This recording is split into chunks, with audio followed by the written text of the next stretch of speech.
Hello दोस्तों, आपका प्रिय सुनील फिर से एक बार सक्षम क्लासेस में आपका स्वागत करता है। और आज हम जो टॉपिक पढ़ने जा रहे हैं उसका नाम है नागरिकता, जो कि अभी इससे पहले हमने भाग 2 को पढ़ा था। उसी का अगला क्रम भाग 1 पढ़ा था, उसी का अगला भाग क्या है, भाग 2। हमने बोला था कि मैं आप राजनीतिक विज्ञान को क्रम से कराऊंगा, तो उसी क्रम में हमारा नया टॉपिक कौन सा है? तो नया टॉपिक है हमारा नागरिकता। नागरिकता, ठीक है। और मैं उम्मीद करता हूं कि इस टॉपिक को आपको अच्छे समझाने में कामयाब होऊंगा। तो नागरिकता क्या है, पहले हमें देख लेते हैं नागरिकता क्यों जरूरी है। ठीक है, तो उसी क्रम में मैं आपको बताता हूं कि नागरिकता, अब जैसे मानो कोई व्यक्ति किसी देश में रह रहा होता है, तो आप ये कह सकते हैं कि रह तो हम किसी देश में जाके वैसे भी रह लेते हैं, पर फिर नागरिक होना ही क्यों जरूरी है? तो नागरिक होना क्यों जरूरी है वो मैं अभी आपको बताता हूँ कि जब कोई व्यक्ति जब कोई व्यक्ति जब कोई व्यक्ति जब कोई जब कोई व्यक्ति किसी देश का जब कोई व्यक्ति किसी देश का नागरिक किसी देश का नागरिक घोषित हो जाता है, या अर्थात अर्थात अर्थात नागरिकता प्राप्त कर लेता है अर्थात नागरिकता प्राप्त कर लेता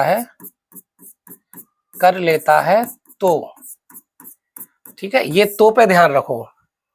अब मैं आपको बताने जा रहा हूं कि नागरिकता क्यों जरूरी है। वो नागरिकता क्यों जरूरी है, वो उस सवाल का जवाब आपको यहां से मिल जाएगा, इस तो से। इस तो पे ध्यान रखो, तो पे, कि जब कोई व्यक्ति किसी देश का नागरिक घोषित हो जाता है, या अर्थात उसे उस देश का नागरिक उस देश की नागरिकता प्राप्त हो जाती है, तो उसको क्या क्या मिलता है वो देख लेते हैं। नागरिकता का मतलब क्या होता है? अब उस देश के प्रति उसके कुछ दायित्व प्राप्त हो जाते हैं उसे, ठीक है, कुछ कर्तव्य प्राप्त हो जाते हैं, कुछ अधिकार तथा कुछ विशेषाधिकार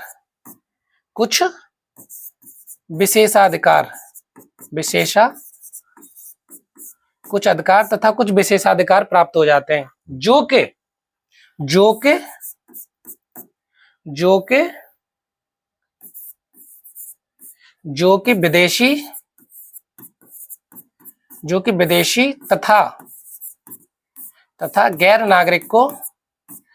विदेशी तथा गैर नागरिक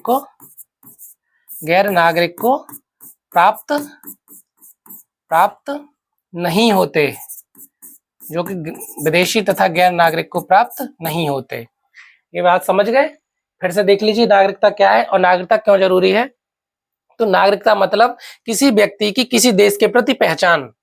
अब मैं फिर से आपको रिपीट कर दे रहा हूं, नागरिकता क्या है? किसी व्यक्ति की किसी देश के प्रति उसकी पहचान, कि वो भारतीय है, अमेरिकन है, ब्रिटिश है, जापानीज है। ये किससे पता चलती है? उस व्यक्ति की उस देश के प्रति नागरिकता से।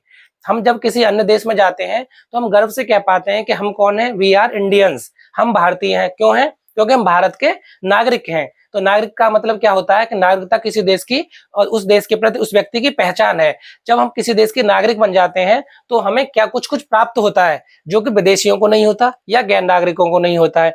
तो जब हम किसी देश के नागरिक हैं तो हमें क्या प्राप्त होता है वो मैंने आपको बताया। तो जैसे ही हमको किसी देश की नागरिकता प्राप्त होती है तो हमें उस देश के प्रति कुछ दायित्व प्राप्त होते हैं, कुछ कर्तव्य प्राप्त होते हैं, कुछ अधिकार प्राप्त होते हैं और कुछ विशेषाधिकार प्राप्त होते हैं। ठीक है, विशेषाधिकार जैसे हम देखते हैं कि हमको जैसे वोट देने का अधिकार, ठीक है, जैसे वोट देने का अधिकार, जो कि किसी और को नहीं मिलता, ना तो विदेशी को ना गैर नागरिक को प्राप्त होता है। वही हमारा अधिकार, वही हमारे विशेषाधिकार। कर्तव्य का मतलब जैसे कर देना तथा देश की रक्षा करना, ये क्या है? हमारा देश के प्रति कर्तव्य है। ठीक है। दायित्व में भी लगभग लगभग वही चीजें आ जाती हैं। और अधिकार, जैसे हमें मूल अधिकार प्राप्त होते हैं, ठीक है, और बहुत सारे अधिकार हैं। वोट देने का अधिकार विशेषाधिकार है जो कि दूसरों को प्राप्त नहीं होता। इवन अधिकार में कुछ अधिकार ऐसे भी होते हैं जो विदेशियों को प्राप्त होते हैं, पर अधिकांश का लगभग सभी अधिकार कुछों को छोड़ के अधिकार सिर्फ और सिर्फ भारत के नागरिकों को प्राप्त होते हैं, ठीक है। तो मैं आपको क्या बताने वाला हूँ कि नागरिकता क्या है, मुझे उम्मीद है कि आपको अच्छे समझ में आ गई होगी। अब हम चलते हैं थोड़ा सा इससे आगे चलते हैं। और नागरिकता कुछ ऐसे अधिकार, दायित्व तथा विशेषाधिकार जो कि सिर्फ और सिर्फ नागरिकों को प्राप्त होते हैं, वो विदेशियों को और गैर नागरिकों को प्राप्त नहीं होते, ठीक है। चल तो अब आगे चलते हैं। आगे चलने के क्रम में मैं आपको बताता हूँ कि एक डेट याद, फिर से वो डेट आ जाती है, ठीक है, कि 26 नवंबर 1949 26 नवंबर 1949 को, ठीक है, संविधान को अंगीकृत होते ही नागरिकता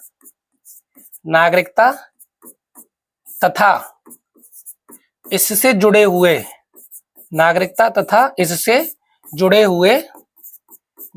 अनुच्छेद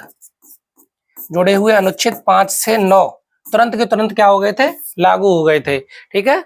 अनुच्छेद 5 से 9 को तुरंत के तुरंत लागू कर दिया गया था। क्यों? क्योंकि हमारा संविधान उस समय लागू हो गया था। और ब्रिटिश काल के दौरान नागरिकता जैसी कोई अवधारणा नहीं थी। ठीक है। तो अब मैं आपको नागरिकता समझाने में, मुझे लगता है कि आपको नागरिकता समझ में आ गई होगी। अब इसे थोड़ा आगे चलते हैं। फिर से मैं एक बार रिपीट कर देता हूँ, नागरिकता क्या होती है। नागरिकता किसी देश की पहचान होती है। जैसे ही हम किसी देश के नागरिकता प्राप्त हो जाती है, तो हमें कुछ कर्तव्य, कुछ दायित्व, कुछ अधिकार, कुछ विशेषाधिकार प्राप्त होते हैं जो कि विदेशियों को प्राप्त नहीं होते, और उस देश के नागरिकों और उस देश के गैर नागरिकों को भी प्राप्त नहीं होते। तो नागरिकता का मतलब होता है कुछ विशेषाधिकार सिर्फ और सिर्फ नागरिकों को प्राप्त होते हैं, ठीक है, जो विदेशियों और गैर नागरिकों को प्राप्त नहीं होते। अब 26 नवंबर 1949 को जब हमारा संविधान अंगीकृत हुआ था, तो कुछ प्रावधान ऐसे थे जो उसी समय लागू हो गए थे 26 नवंबर 1949 को। उन्हीं में से एक था नागरिकता जो कि 5 से 11 तक अनुच्छेद में है। उसमें से 5 से लेकर 9 अनुच्छेद तक उसी समय एज टू एज तुरंत के तुरंत लागू कर दिया गया था। और उससे पहले ब्रिटिश काल के दौरान नागरिकता जैसी कोई अवधारणा नहीं थी। हम सब के सब ब्रिटिश क्राउन के अंतर्गत आते थे, उसी की प्रजा थे, ठीक है। अब आगे चलते हैं। मैंने आपको बताया कि नागरिकता का कौन कौन से संबंध में, तो अनुच्छेद 5 से 11 तक, ठीक है। तो नागरिकता का मतलब कहां से है, नागरिकता अनुच्छेद 5 से 11, ठीक है। अब हम एक एक करके हम अनुच्छेद देख लेते हैं। अनुच्छेद 5 क्या कहता है वो हम देख लेते हैं, ठीक है। अनुच्छेद 5 क्या कहता है कि संविधान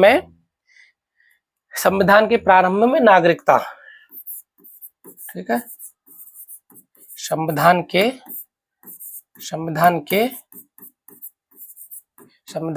प्रारंभ में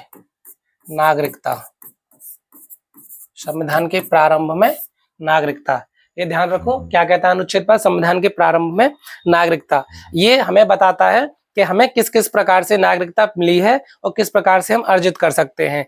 जैसे कि इसके कुछ प्रावधान है कि ऐसा व्यक्ति जो भारत का निवासी हो या भारत में जन्मा हो, वो भारत का, उसे नागरिकता प्राप्त की जा सकती है। कि जो व्यक्ति भारत का निवासी हो, या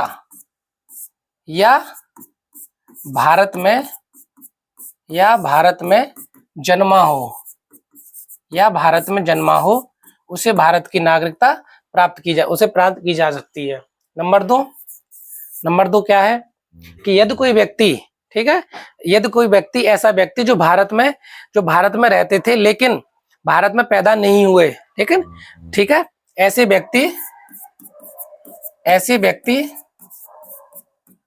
व्यक्ति जो भारत में रहते थे, ठीक है, अनुच्छेद के ऐसे व्यक्ति जो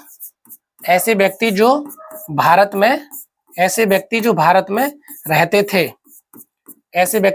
में रहते थे, लेकिन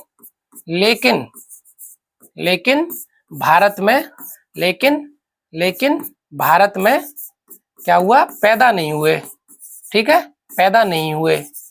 तो ऐसे व्यक्तियों को नागरिकता कब मिलेगी? जब ऐसे व्यक्तियों को नागरिकता कब मिलेगी? जब उनके दादा दादी या माता पिता में से कोई भी एक भारत में जन्मा हो या भारत का नागरिक रहा हो। जब उसके माता पिता, ठीक है, जब उसके माता पिता या दादा दादी में से कोई एक भारत का नागरिक रहा हो, ठीक है, भारत का नागरिक क्या हो रहा हो, ठीक है। तो उस व्यक्ति को उसकी इच्छा के अनुसार भारत की नागरिकता प्रदान की जा सकती है, ठीक है। अगर कोई व्यक्ति उनमें से उसके माता पिता या दादा दादी में से कोई भारत का नागरिक रहा हो या भारत में पैदा हुआ हो या भारत में पैदा हुआ हो, ठीक है, या भारत में पैदा हुआ हो।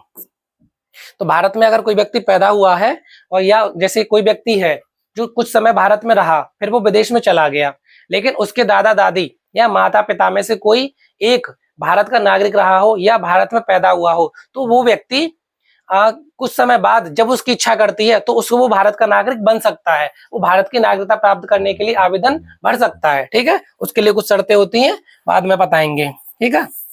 अब आता है 3 क्या कहता है कि ऐसा व्यक्ति जो संविधान लागू होने से ठीक पहले 5 वर्षों तक भारत में रहा हो। जैसे हमारा संविधान कब लागू हुआ? 26 जनवरी 1950। तो 26 जनवरी 1950 को जैसे संविधान लागू हुआ उससे ठीक पहले अगर कोई व्यक्ति 5 वर्षों तक भारत में रहा है तो वो भारत की नागरिकता प्राप्त करने का पात्र होता है। कब होता है? जब कोई व्यक्ति 26 जनवरी 1950 को संविधान लागू होने से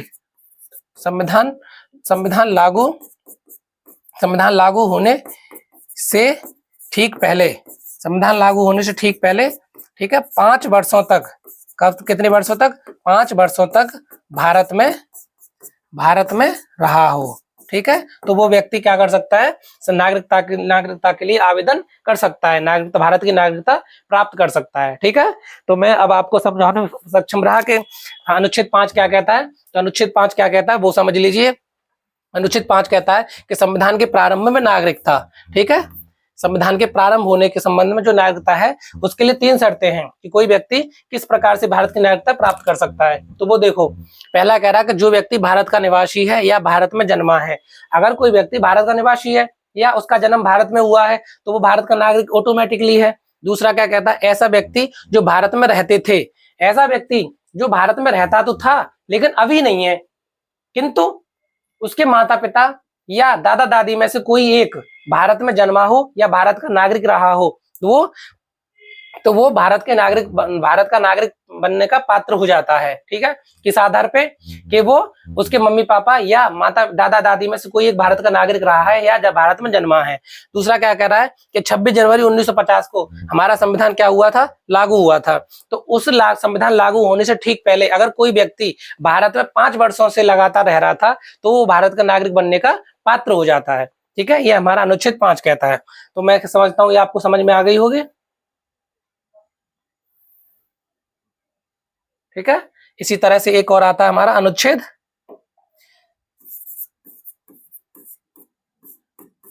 6, ठीक है। अनुच्छेद 6 क्या कहता है वो भी देख लेते हैं। अनुच्छेद 6 जो है वो पाकिस्तान से आए भारतीयों के बारे में है, ठीक है। तो कैसे पाकिस्तान के लोगों को नागरिकता कैसे प्रदान की जाएगी उसके संबंध में है,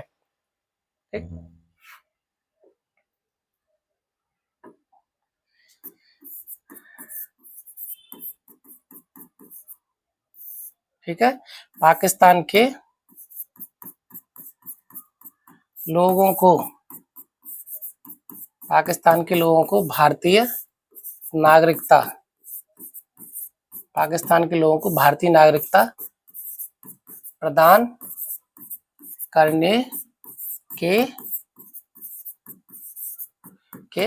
में, ठीक है। पाकिस्तान के लोगों को भारतीय नागरिकता प्रदान करने के संबंध में, ठीक है। अब इसके लिए क्या है? 2 शर्तें हैं, ठीक। कितनी शर्तें हैं? 2 शर्तें हैं, ठीक है। कितनी शर्तें? 2 शर्तें। अगर कोई व्यक्ति 2 शर्तें फुलफिल करता है तो वो भारत का नागरिक बनने का क्या हो जाता है, पात्र हो जाता है। अब कौन कौन सी शर्तें हैं वो देख लेते हैं, पहली शर्त और दूसरी शर्त। ठीक है, पहली शर्त क्या कहती है कि 19 जुलाई 1949 से पहले अगर कोई व्यक्ति भारत में आया हो। ठीक है, तो कौन सी, ये डेट ध्यान रखो, 19 जुलाई 19 जुलाई 19 जुलाई 1949, 19 जुलाई 1949 से पूर्व, 19 जुलाई 1949 से पहले यदि कोई व्यक्ति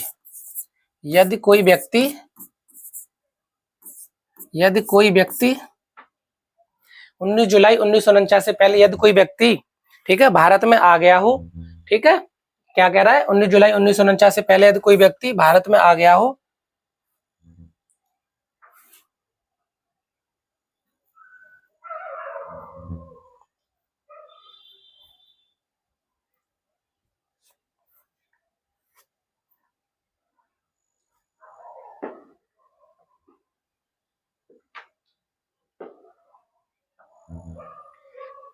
उन्नीस जुलाई 1949 से पहले यदि कोई व्यक्ति भारत में आ गया। ठीक है, और दूसरी शर्त क्या कहती है, उसके माता पिता या दादा दादी, उसके माता पिता या दादा दादी में कोई एक भारत में जन्मा हो। ठीक है, कोई एक भारत में क्या हो, जन्मा हो। ठीक है, क्या कह रहा है, कोई एक भारत में जन्मा हो। ठीक है, तो और इस डेट को याद रखो, 19 जुलाई 1949 क्या हुआ। ठीक है, 19 नवंबर 1949 को क्या हुआ था, भारत संविधान अंगीकृत हुआ था। तो 19 जुलाई 1949 से पहले यदि कोई व्यक्ति 19 जुलाई 1949 से पहले यदि कोई व्यक्ति भारत में आ गया हो, कौन सा व्यक्ति, पाकिस्तानी व्यक्ति। ठीक है, और दूसरी शर्त क्या है कि यदि उसके माता पिता या दादा दादी में से कोई भी व्यक्ति, उनमें से कोई एक भारत में जन्मा हो। अगर ये दोनों कोई शर्त पूरी करता है तो उसको क्या करना होता है, उसे उपयुक्त तिथि के आधार पर पंजीकरण करना होता है। भारत में भारत की नागरिकता के लिए क्या करना होता है, पंजीकरण करना होता है। उसे पंजीकरण की प्रक्रिया का पालन करना होता है। पंजीकरण की प्रक्रिया का पालन करके भारत की नागरिकता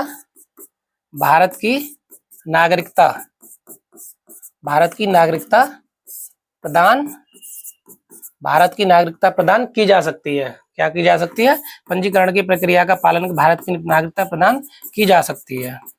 ठीक है, समझ में आ गया। ठीक, क्या क्या है, अनुच्छेद 6 क्या कहता है कि पाकिस्तान से अगर कोई व्यक्ति भारत आया है तो उसको नागरिकता के संबंध में है कि अगर पाकिस्तानी कोई व्यक्ति भारत की नागरिकता प्राप्त करना चाहता है तो कैसे कर सकता है। तो ठीक है, एक तो यह है कि 19 जुलाई 1949 से पहले भारत में आ गया हो। 1949 से पहले यदि कोई व्यक्ति भारत में आ गया हो। दूसरी शर्त क्या है कि उसके माता पिता या दादा दादी में से किसी एक का जन्म भारत में हुआ हो। अगर ये दोनों शर्तें पूरी हो जाती हैं तो वो भारत की नागरिकता प्राप्त करने के लिए पंजीकरण में आवेदन कर सकता है, और उसी प्रक्रिया से जैसे अन्य बनते हैं वो भारत का नागरिक बन सकता है। ठीक है, अनुच्छेद 6 हो गया। इसी क्रम में हम आगे चलते हैं, अनुच्छेद 7, बहुत ही महत्वपूर्ण अनुच्छेद है ये। अनुच्छेद 7 क्या कहता है वो भी देख लेते हैं। ठीक है, अनुच्छेद 7 क्या कहता है, देखते हैं आगे। अब ये तो थी पाकिस्तान से भारत आए। ठीक है, अब कुछ ऐसे व्यक्ति होते हैं जो पाकिस्तान चले गए, व्यक्तियों की नागरिकता। ठीक है, ऐसे व्यक्ति जो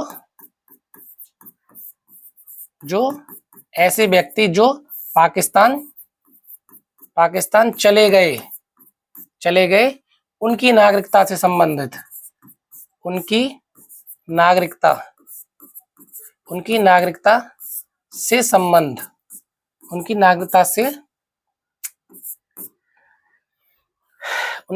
से संबंध प्रावधान किसमें किए गए हैं, तो अनुच्छेद 7 में किए गए हैं। और क्या क्या प्रावधान है वो देख लेते हैं इसमें।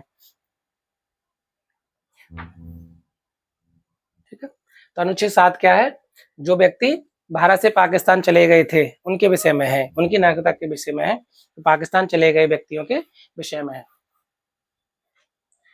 क्या यार घूम रहा है ये। ठीक है?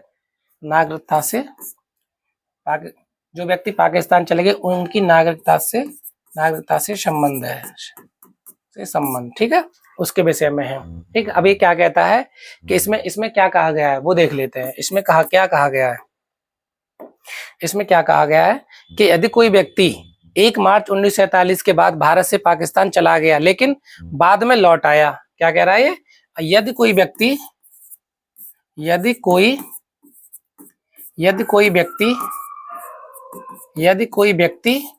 कितनी 1 मार्च 1947, यदि कोई व्यक्ति 1 मार्च 1947 के बाद 1 मार्च 1947 के बाद भारत से पाकिस्तान चला गया लेकिन बाद में भारत से पाकिस्तान चला गया, भारत से पाकिस्तान चला गया लेकिन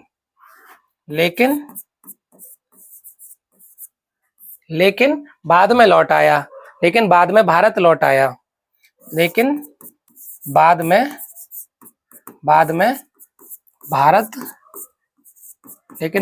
भारत लौट आया। ठीक है, तो पुनर्वास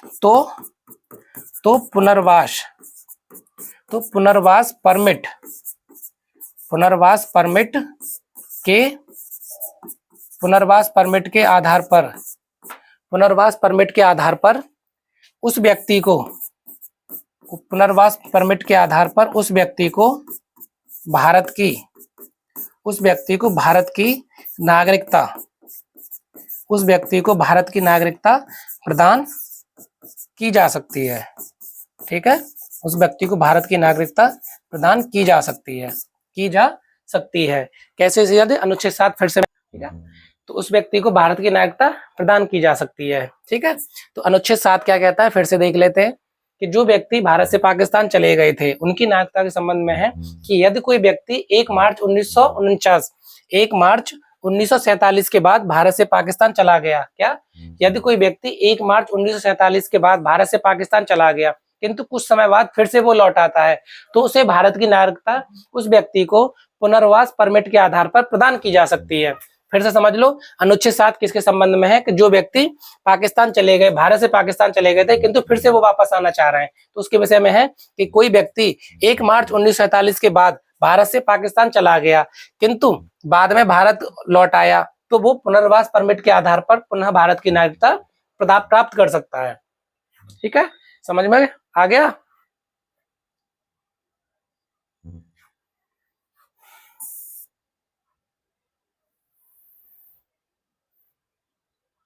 अब हम चलते हैं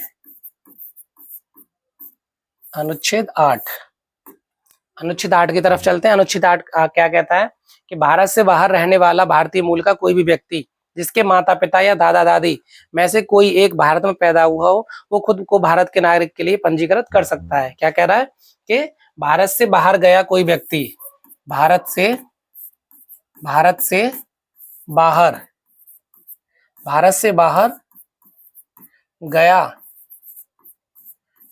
बाहर गया कोई व्यक्ति, ठीक है, कोई व्यक्ति भारत से बाहर गया, कोई व्यक्ति भारत से बाहर, भारतीय मूल का कोई भी व्यक्ति जो है, कोई भी व्यक्ति जिसके माता पिता, कोई व्यक्ति जिसके माता पिता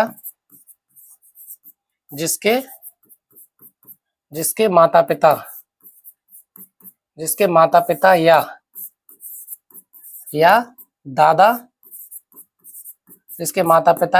दादी में से, जिसके माता पिता या दादा दादी में से कोई एक, माता पिता या दादा दादी में से कोई भी एक भारत में क्या रहा हो, कोई भी एक भारत में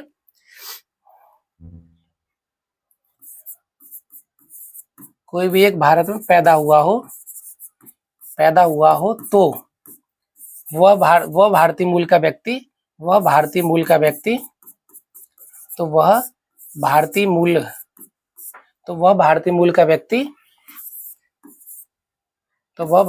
का व्यक्ति भारत भारत की नागरिकता के लिए पंजीकृत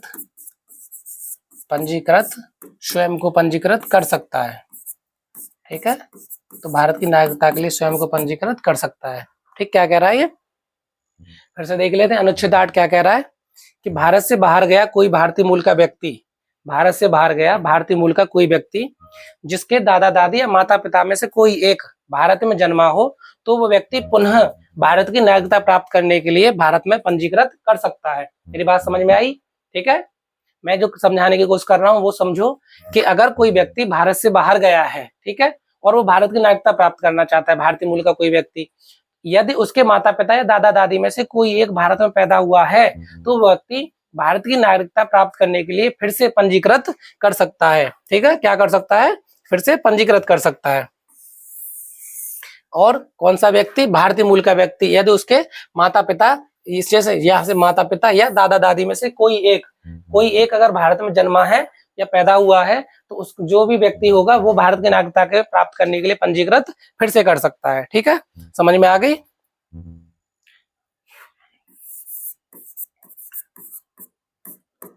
अनुच्छेद 9 देख लेते हैं कि यदि किसी व्यक्ति ने किसी अन्य देश की नागरिकता स्वेच्छा से अर्जित कर ली है, क्या कह रहा है ये कि यदि किसी व्यक्ति ने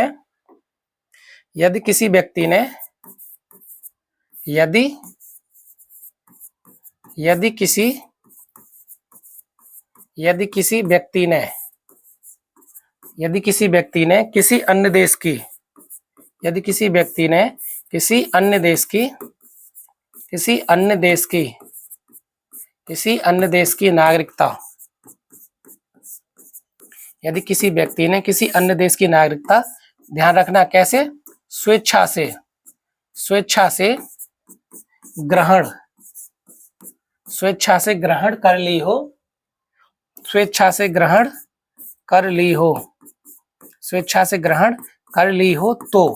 तो क्या होगा,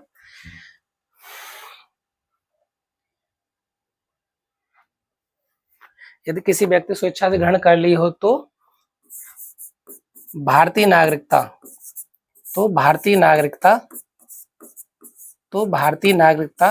से वह क्या हो जाएगा, वंचित हो जाएगा। ठीक है, वंचित हो जाएगा। क्यों हो जाएगा? क्योंकि भारत में कैसी नागरिकता है, भारत में एकल नागरिकता है। एकल नागरिकता का मतलब कोई व्यक्ति सिर्फ और सिर्फ भारत का नागरिक हो सकता है। यदि वो किसी अन्य देश का नागरिक हो जाएगा तो भारत की नागरिकता स्वतः ही उससे छीन ली जाएगी, क्योंकि भारत में एकल नागरिकता का प्रावधान है। ठीक है, तो भारत में कैसी नागरिकता का प्रावधान है, एकल नागरिकता का। यदि कोई व्यक्ति किसी देश की नागरिकता स्वेच्छा से ग्रहण कर लेता है, तो इसमें अल्टीमेटम ये होता है कि जिस देश की उसने नागरिकता ग्रहण करी, उस देश की नागरिकता ग्रहण करते ही भारत की नागरिकता से उसको वंचित कर दिया जाएगा। ठीक है, अनुच्छेद ऐसा कौन सा कहता है, अनुच्छेद 9 कहता है। ठीक है, अब इसी के ऊपर फिर चलते हैं।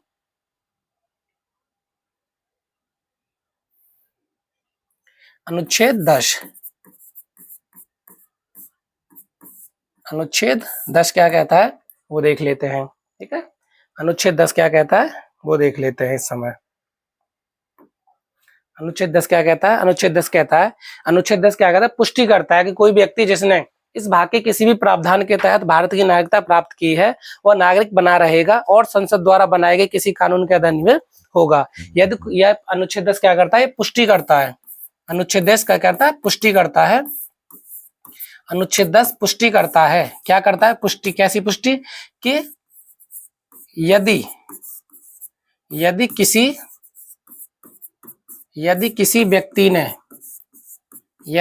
व्यक्ति ने इस भाग मतलब भाग 2 के इस भाग के प्रावधानों के अंतर्गत इस भाग के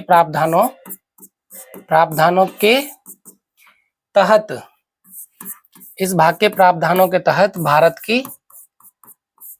की नागरिकता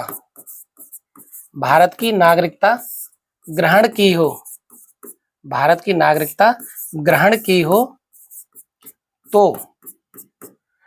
तो क्या होगा, तो वो व्यक्ति क्या होगा, वो व्यक्ति भारत का नागरिक तो बना रहेगा तथा संसद द्वारा बनाया गया प्रत्येक कानून का उसको पालन करना होगा। तो वो व्यक्ति भारत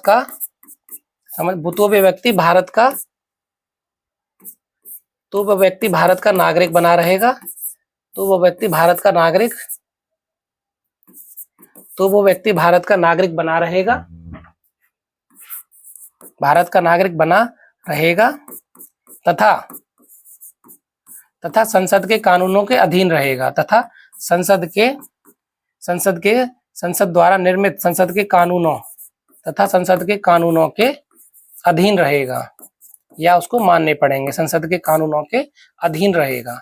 ठीक है, मैं क्या बोल रहा हूँ फिर से समझ में आ गई आपके? तो उसके संसद के कानून के अधीन रहेगा।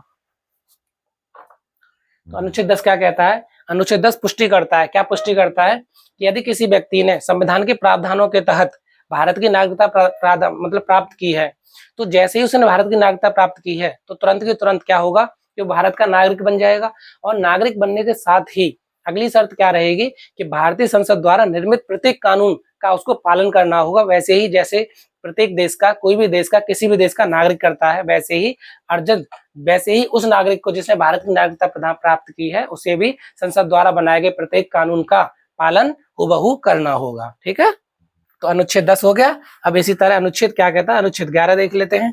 ठीक, अनुच्छेद 11 क्या कहता है कि यह भारत की संसद को नागरिकता के अधिग्रहण या समाप्ति के संबंध में कानून बनाने का अधिकार प्रदान करता है। ठीक है, क्या करता है, ये क्या प्रदान करता है? संसद को कानून बनाने का, संसद को कानून बनाने का अधिकार प्रदान करता है। संसद को कानून बनाने का अधिकार प्रदान करता है। संसद को कानून बनाने का क्या प्रदान करता है? अधिकार प्रदान करता है नागरिकता के अधिग्रहण या समाप्ति के संबंध में। ठीक है, संसद को कानून बनाने का क्या करता है संसद? जैसे अनुच्छेद 11 क्या कह रहा है कि संसद को कानून बनाने का अधिकार प्रदान करेगा। कौन सा? अनुच्छेद 11। कौन सा कानून? कौन सा कानून? अभी बताता हूँ कि जो संसद का नागरिकता है उसको नागरिक कोई व्यक्ति कैसे अर्जित कर सकता है और कैसे संसद उससे छीन सकती है। तो ये कानून बनाने का अधिकार भारत के संबंध अनुच्छेद 11 संसद को प्रदान करता है। ठीक है, प्रदान करता है। कैसा प्रदान करता है? कैसे कानून? तो नागरिकता के अर्जन का और नागरिकता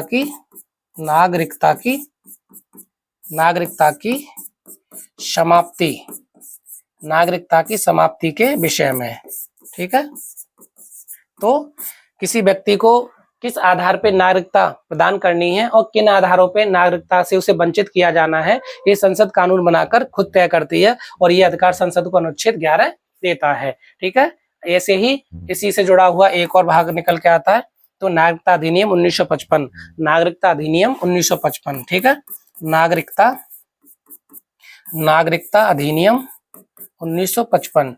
यही बात नागरिकता अधिनियम 1955 भी कहता है कि संसद नागरिकता प्राप्ति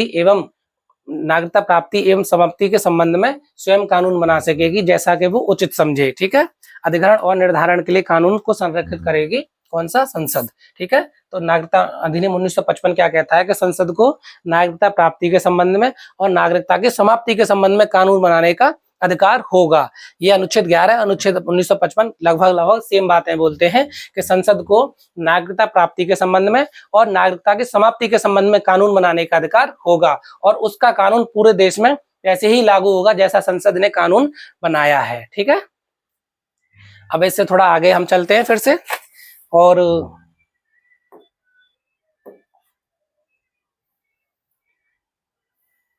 बस ये लास्ट हमारा टॉपिक रहेगा। ठीक है, नागरिकता अर्जित करने के तरीके। नागरिकता अर्जित करने के तरीके। ठीक है, नागरिकता अर्जित करने के तरीके मतलब हम किन किन आधारों पे भारत की नागरिकता प्राप्त कर सकते हैं, ऐसे कौन से तरीके हैं, ऐसे कौन से आधार हैं, ऐसे कौन कौन से आधार हैं जिन आधारों पे या जिन तरीकों के द्वारा हम भारत की नागरिकता मतलब पा सकते हैं, प्राप्त कर सकते हैं। ठीक है, तो संविधान में ऐसे कुछ 4 तरीके बताए गए हैं जिनके आधार पे हम संविधान की भारत की नागरिकता प्राप्त कर सकते हैं। ठीक है, तो वो हम अभी बताते हैं आपको।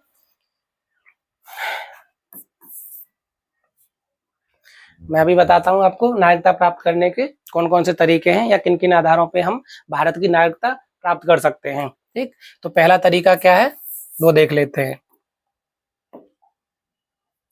पहला तरीका क्या है वो हम, ठीक है, तो पहला क्या है, जन्म से, जन्म से। ठीक है, दूसरा क्या है, जन्म से। दूसरा वंशानुगत आधार पे, क्या, वंशानुगत आधार पे। ठीक है, वंशानुगत आधार पे, वंशानुगत आधार पर। तीसरा क्या है, पंजीकरण द्वारा। ठीक है, तीसरा पंजीकरण द्वारा। चौथा क्या है, देशीकरण द्वारा। चौथा देशीकरण द्वारा। तो इन 4 आधारों पर कोई भी व्यक्ति भारत की नागरिकता प्राप्त कर सकता है। हम इनमें क्या क्या है वो देख लेते हैं थोड़ा। ठीक है, जन्म से मतलब कोई व्यक्ति भारत में जन्मा है, ठीक है, तो उस आधार पे भारत का वंश के आधार पे क्या है, वंशानुगत। यदि कोई व्यक्ति 26 जनवरी 1950 को या उससे बाद में उसका जन्म भारत में हुआ हो। ठीक है, तो धारा 4, ये धारा 3, धारा 3, ठीक है, ये धारा 4। ठीक है, तो वंशानुगत आधार पे क्या कहता है कि यदि कोई व्यक्ति 26 जनवरी 1950 को या उसके बाद पैदा हुआ है। ठीक है, क्या कहता है, 26 जनवरी 1950 या उसके बाद, या उसके बाद भारत में पैदा हुआ हो। ठीक है, भारत में पैदा हुआ हो। ठीक है, तो 26 जनवरी 1950 या उसके बाद भारत, ठीक है, भारत में पैदा हुआ हो। पंजीकरण द्वारा,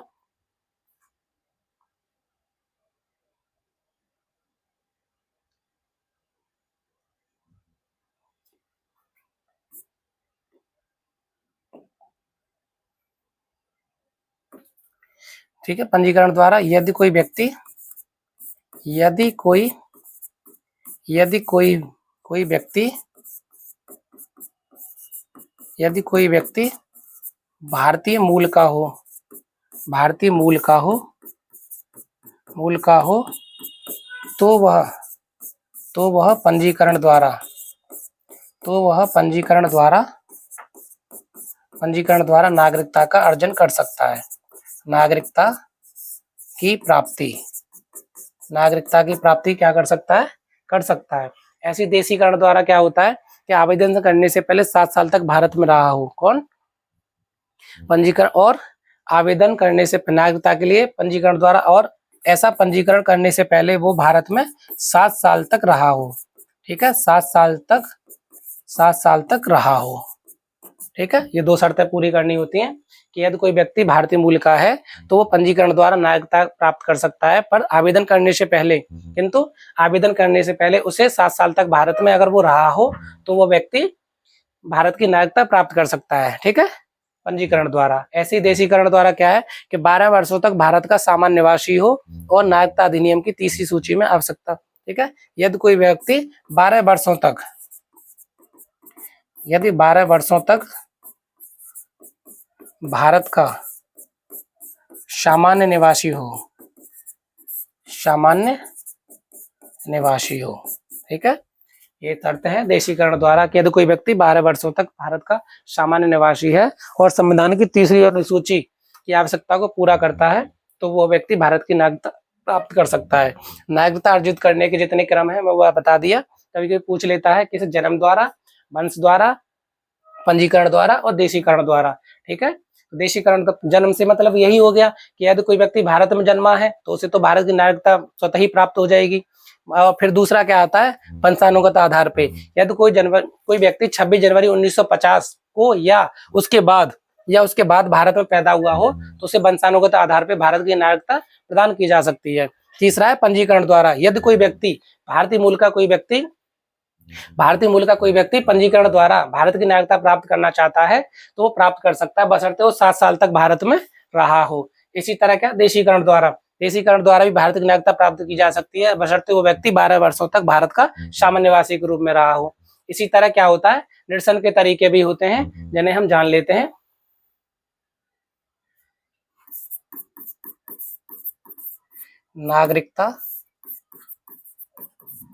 नागरिकता समाप्ति के तरीके, ठीक है। नागरिकता समाप्ति के तरीके, एक होता त्याग, ठीक है। दूसरी होती है समाप्ति,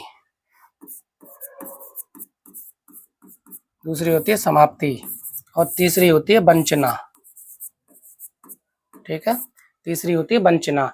त्याग का मतलब होता है कि जो व्यक्ति किसी अन्य देश की नागरिकता प्राप्त करने के लिए भारतीय नागरिकता त्याग दे, किसी अन्य देश,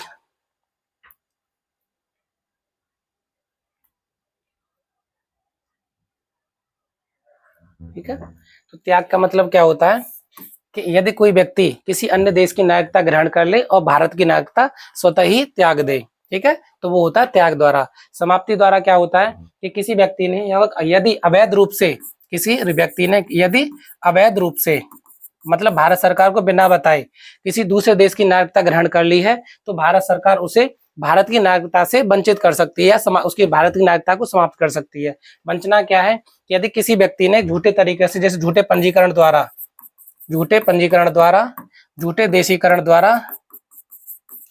देशीकरण द्वारा या जो नागरिकता प्राप्त करने के अन्य तरीके हैं उनमें अगर अवैध रूप से अगर भारत की नागरिकता प्राप्त की है तो भारत सरकार उस व्यक्ति को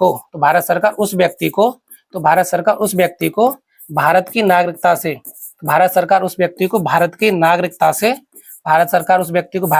से क्या कर सकती है, वंचित कर सकती है। कैसे व्यक्ति को, यदि उस व्यक्ति ने मतलब अवैध रूप से पंजीकरण या देशीकरण द्वारा या किसी अन्य तरीके से भारत की नागरिकता प्राप्त की है तो भारत सरकार उस व्यक्ति को भारत की नागरिकता से वंचित कर सकती है, ठीक है। त्याग द्वारा, यदि किसी व्यक्ति ने स्वेच्छा से किसी अन्य देश की नागरिकता ग्रहण कर ली है तो वह व्यक्ति स्वतः ही भारत की नागरिकता से वंचित मान लिया जाएगा, या त्याग, उसको भारत की नागरिकता छोड़नी पड़ेगी कुल मिला के। समाप्ति का मतलब है कि यदि किसी व्यक्ति ने अवैध रूप से किसी अन्य देश की नागरिकता ग्रहण कर लिया और अब भारत सरकार को नहीं बताया तो भारत सरकार उसकी भारतीय नागरिकता को समाप्त कर देगी। वंचना मतलब यदि किसी व्यक्ति ने जो नागरिकता प्राप्त करने के तरीके हैं, जो पंजीकरण द्वारा, देशीकरण द्वारा उस व्यक्ति को भारत की नागरिकता प्राप्त कर ली है तो भारत सरकार उसे उस नागरिकता से वंचित कर सकती है। यदि उसने झूठे या अवैध रूप से पंजीकरण द्वारा, देशीकरण द्वारा या अन्य तरीकों से भारत की नागरिकता प्राप्त की है तो उस भारत सरकार उसे उसकी नागरिकता को समाप्त कर सकती है। तो यही दोस्तों, मुझे उम्मीद है कि आपको नागरिकता वाला टॉपिक बहुत अच्छे समझ में आया होगा, और हमारे चैनल को लाइक करो, सब्सक्राइब करो और ज्यादा से ज्यादा शेयर करो, ठीक है, ताकि हमें मोटिवेशन मिले और हम और भी वीडियो आपके सामने लेकर आए। जय हिंद।